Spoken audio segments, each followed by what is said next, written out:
So have you ever had a goal, something you've started working on and it's gotten really difficult and you just wanted to quit? But the trouble is you feel like at the same time you just can't give up. Because when you ask any successful person how did they get to where they got, or if you just think of your own achievements, like the one common denominator is the fact that they or you just didn't give up, you persevered, you didn't quit.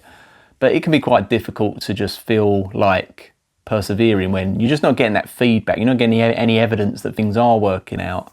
And this is just going to be a video acknowledging that fact. For me, I'm on a journey to go from being a part-time to full-time artist, and there's a couple of things that I wanted to do as part of that in order to make that happen. So I've been drawing on and off for years, and I've realised that it's getting difficult to compete with so many things, AI or just everyone on the internet that potentially can sell their artwork or take on art jobs or whatever it is. So I kind of realised that I would need to kind of promote myself in some way to show humanity, to show the internet that I am indeed a human being, I'm not an AI. I kind of feel like if you need or want a career as an artist these days, that's something you're going to have to do. You're going to have to admit that there's just prompters out there who are able to create anything you could create in a fraction of the time. And so in order to kind of have some kind of presence, to I guess, build an audience, you're going to have to get onto social media. So I thought, okay, I'd always resisted it. I always thought, you know what, I don't want to be a social media person. I'm not a good presenter. I get socially anxious. I get awkward in front of cameras. I'm not like stunningly attractive or witty and charismatic and all that kind of stuff. I don't want to do social media, but here I am, like talking to a camera, and it's difficult. It really is. I remember when it became like a thing. Like people thought, oh, okay, well, we're doing art now and social media exists now, and you have to do both things together. And I thought, I don't want to do drawing tutorials. I don't really want to put time lapses of my artwork up and, sit there commentating on what I'm doing and stuff. Firstly, I thought, who really cares? There's, a million things like that exist already. There's so much how-to content on the internet right now. Like, what possibly more could I contribute? And I had contributed in a kind of traditional sense with like how to draw books and guides. And I used to do free just blog posts where I would give advice on things that artists could do to, for example, protect their artwork against art theft, things like that. So I've kind of given to the community and stuff, but I never really wanted to be I never wanted it to be a main part of the art thing. The trouble is when you become an artist, it's because you like to draw, you like to create, or you have ideas that you want to manifest into something tangible. I think I'm probably more the latter. There's things I grew up loving and appreciating, and I know I'm not the only one. And I thought, if I can kind of do something where I kind of have a vision of something cool that I could create and it brings some kind of joy or happiness to people that would potentially want to own it, then brilliant, win-win. But it's difficult, and this whole idea of doing YouTube and putting videos online it's a weird thing. At first I was just doing it and I didn't care what people thought. I thought, right, I'm going to do some crap videos and I know that they're going to be crap. And looking back, they weren't just bad, they were really bad. Like, I'm sure I'm going to look back at this video and think that this is a really bad video, but it was nothing compared to like the ones I was doing sort of 6 months ago. But I knew I needed to start somewhere, and like I said, therefore I didn't care if anyone really watched them per se. But then, I don't know, after doing sort of 20 or 30 videos, I started to care a little bit. I started to think, okay, right, I'm putting out 1 to 2 videos a week. Sort of 3 months into this whole, trying to promote myself, trying to use YouTube, trying to, I don't know, build a presence or trying to boost my confidence or something in front of the camera. I don't really know what I was doing, but I knew I needed to sort of find a way to, I guess, advertise myself and become someone who could advertise themselves. So I'm kind of on a sort of dualistic journey where I'm not only trying to become a professional artist, but I'm trying to become a professional promoter or marketer or something like that. But the thing I'm marketing is myself, you know, it's like a personal brand, that kind of thing. So I'm doing that, and I know I'm no good at it. But at the same time, I got to the point where I started to think, you know what? I want to get some views now. I want to start maybe putting stuff out there and knowing that there's more than just 6 people or 10 people that are going to watch this, and probably watch the first 10 seconds of it and then switch it straight off and move on to something else. I wanted to be, you know, I started getting ambitious. I started feeling as though, you know what, I want to be like some of these other artists out there, or other YouTubers, or just people that put content out in general. And I want to get, you know, 4, 5, 6-figure views on the videos, on the content I'm putting out. Because it got to the point where I was trying different things. At first it was just me doing this, basically just ranting in front of a camera. And then I started to do B-roll, which I said during the early videos I would never do. But I did. I started doing a bit of B-roll. I started experimenting. I started maybe thinking about the descriptions in my videos, or the thumbnails and the titles. And, you know, I even started watching videos on how to create better thumbnails, how to create better titles, stuff like that. And I still haven't really figured it out, but I'm getting there. It doesn't really matter. Certainly not for this video, I don't think. But yeah, I started to feel like I wanted an audience. I wanted subscribers. I wanted views. And then I started to feel as though I was making more effort to do that. And then I would look at, like, I wouldn't look at like the big YouTubers out there that have big budgets and millions of subscribers. And because they've got millions of subscribers, they've got, you know, the potential to have bigger budgets. I was just looking at the small creators, the people that have maybe 15, 20,000 subscribers on their YouTube channel, or the type of people that might get 3 to 4, 5,000 views on a video. And I thought, yeah, now that is something I want to kind of aim for. And the trouble is, as soon as I get it into my head that that's the thing I want, then if I don't succeed at it, if I don't pull it off, then I start to feel quite disheartened. And then it gets to the point where, you know, how many times can you do a thing, fail at it, before you just think, why am I doing this? Like, why am I wasting my time with any of this stuff? And I'm sure I'm not the only one. I'm sure there are other people that have thought, why am I doing this? Why am I going to all these sort of efforts? And like I say, I want to create artwork. I want to bring something cool into the world that doesn't exist, and for people to appreciate it enough so that they'll pay money for it. And maybe that's quite, I appreciate that's a bit of a sort of, it's a bit of a luxury career. It's not really, you know, it's not cleaning the streets or unblocking sewage pipes or something that would actually be useful to people in life. But there's a lot of people that do jobs which, you know, like, you don't need, I don't know, people creating yet another brand of, you know, perfume or aftershave or whatever it is. You know, there's enough now such that everyone in the world, if they want, they can choose between 1,000 different fragrances and they're going to find one that suits them. But that doesn't stop people from bringing you know, new ones out all the time. And, you know, people are going to do what they're going to do, and if they can find ways to sell it, then, you know, more power to them. Anyway, I started doing my videos, and I got to the point where I started getting frustrated. I started feeling as though, yes, I know that this isn't a good video. Yes, I know that I'm awkward and bad in front of a camera. Yes, I know that this is probably as much to benefit me as it is to benefit anyone else, rather than the idea being trying to put something out that's wholly going to benefit an audience. But at the same time, there were some things that I did where I looked at people that had maybe 50,000 views on, you know, just them talking about something in their car, them just saying, oh, you know, I feel really bad, I bought this shampoo from the supermarket and I used it and it's made my hair go all like dry and frizzy, and oh, I wish I never used it because now I've got to go out tonight, and oh, I've got this horrible dry hair and I'm really anxious about it.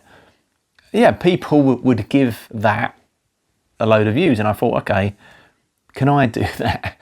Maybe not talk about dry frizzy hair, but talk about this plight specific to me on the journey to become a full-time artist, because I'm sure I'm not the only person that's thought, you know what, I would like a career as an artist or a writer or a musician or whatever it is. And I'm sure I'm not the only person that's realised that this is really difficult. Like, you wouldn't believe it, you know, if you search for, you know, artists that are successful. Well, firstly, it's kind of a disproportionate amount. I'm sure they only make up like 1% of people that try to, you know, make a thing of like a career of this thing. But they will sort of tell you that, you know what, it's really hard work, but it's all worth it because, you know, look at me now and it's all panning out. But, you know, I don't know, I kind of thought, you know, with my YouTube, like at first I was just doing a few things for fun. I was doing some like little drawing tutorials for a book project I did, a few time lapses, nothing major. I didn't really create a channel. And then I thought, you know what, I'm going to use my YouTube to just almost like an Instagram, Facebook post, to just post a bit of artwork that I've done. And I'm just going to say, hello internet, this is a bit of artwork I've been working on. Here's the initial sketch or whatever, and then here's the final thing. And I did about 20 something videos like that. I called them what I'm working on videos. And generally no one really cared. They would get between 10 and sort of 300 views per go. And this was a few years back. And then I thought more recently in the last 6 months, you know, let's try doing something a little bit more long format rather than just a quick, here's a thing I did. And the reason I did it so quick is because I couldn't talk to a camera.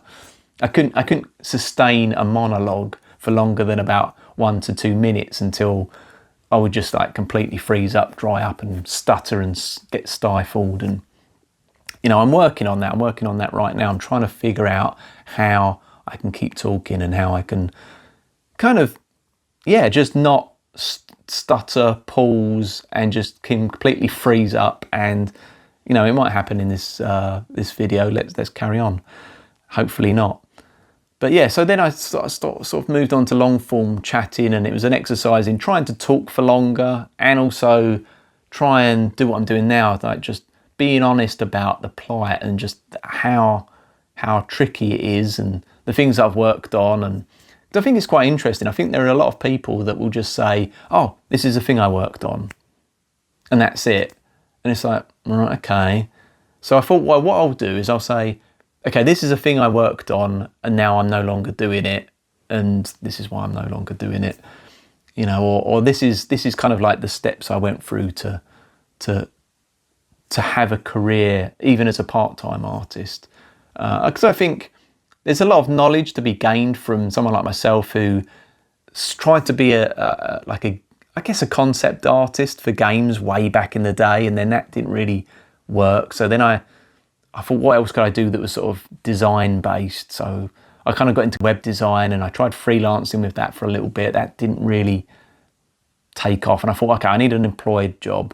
So I worked as a kitchen designer for a little bit. And then I kind of thought, no, I don't want to do kitchen design.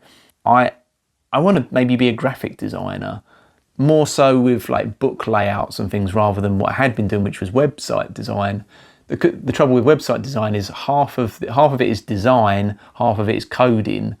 And I could code a little bit, but it was always just a means to an end to be able to do the websites. So I thought, right, okay, let's just do layouts and graphic design.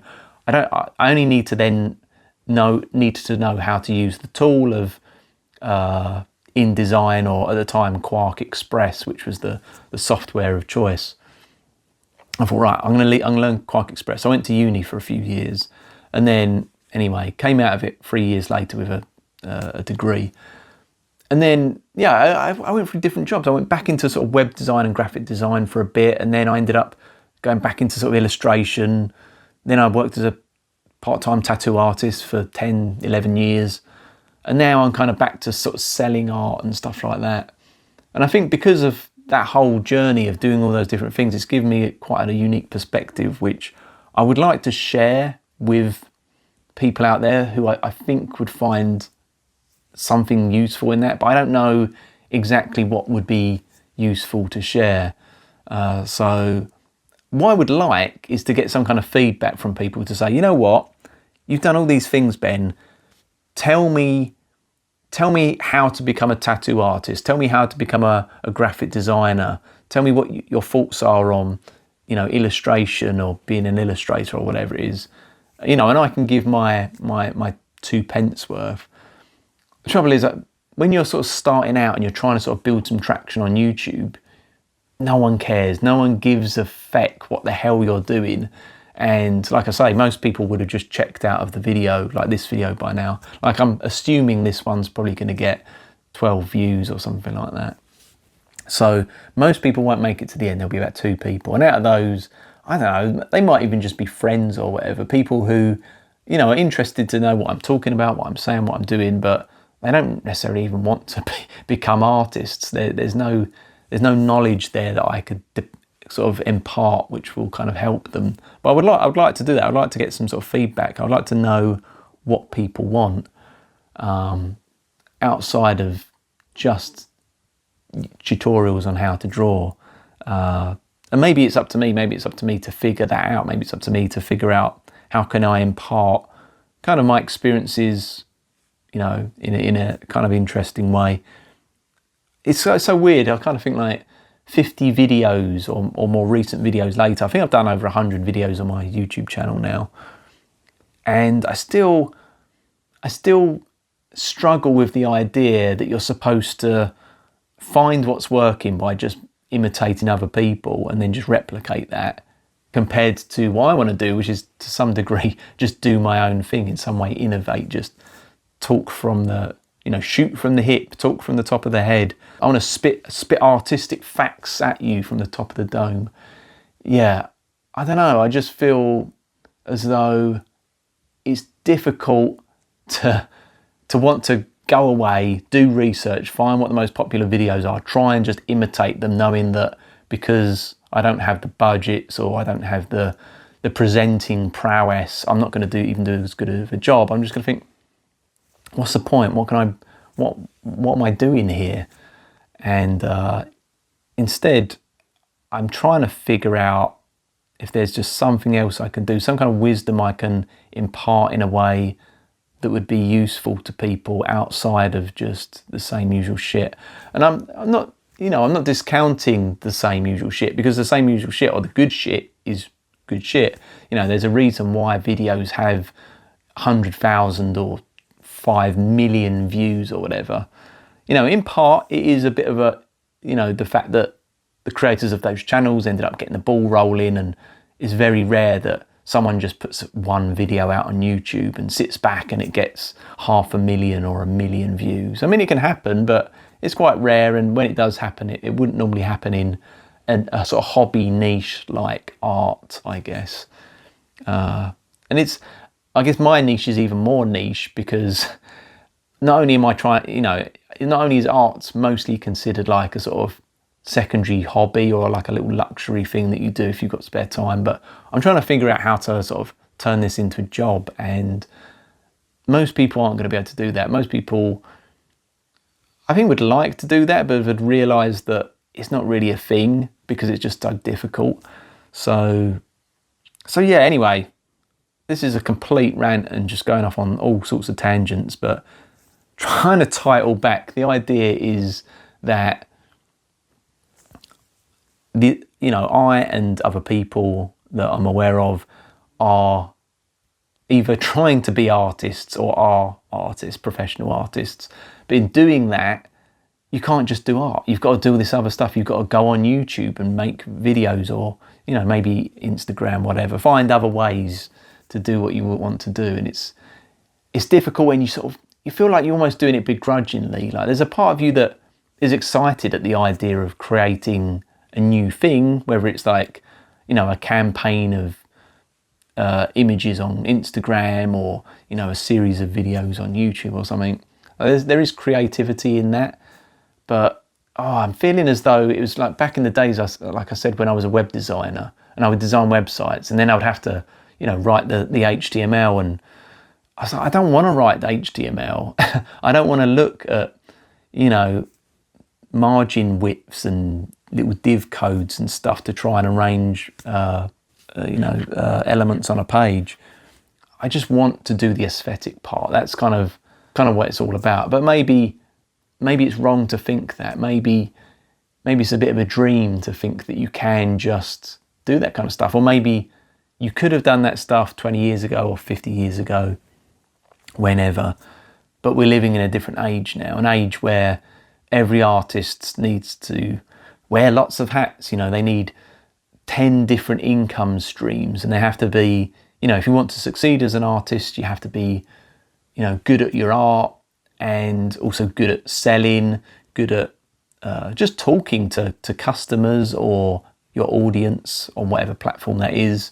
You need to be good at kind of winning people over and writing and putting your case forward and trying to sort of win people over to your sort of plight and get them interested in what you want to create. So I think these days there are so many people that already exist or existed that have tried to create an audience for themselves or are trying to create an audience now, that if you have like a new person come into that, they've got so much competition, and it's just difficult, isn't it?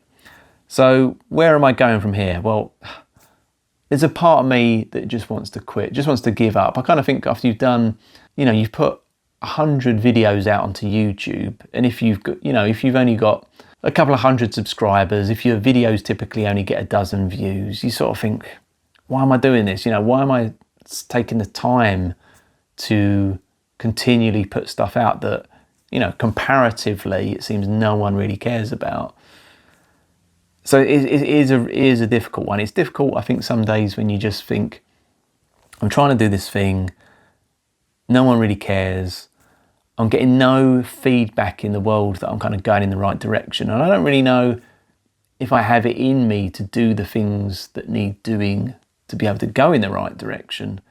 Because like I say, I like this idea perhaps of being a full-time professional artist, but if that means that 90% of that is sales and marketing, then I'm not going to win this game, am I? You know, if I realise that 90% of it is being able to be engaging in front of a camera, you know, if you made it this far, you'll realise that I have a big problem on my hands. So yeah, it's a difficult job if the goalposts have now changed to such an extent that in order to achieve the goal, you have to do a million other things on top of the initial thing that you first suspected. So anyway, I'm just going to leave that there. It's a completely negative rant about just things being difficult. But, you know, if you're struggling with whatever you're doing as well, just know that you're not the only one. We're in this together, and hopefully we can figure it out together. So thanks for watching, and I'll see you next time.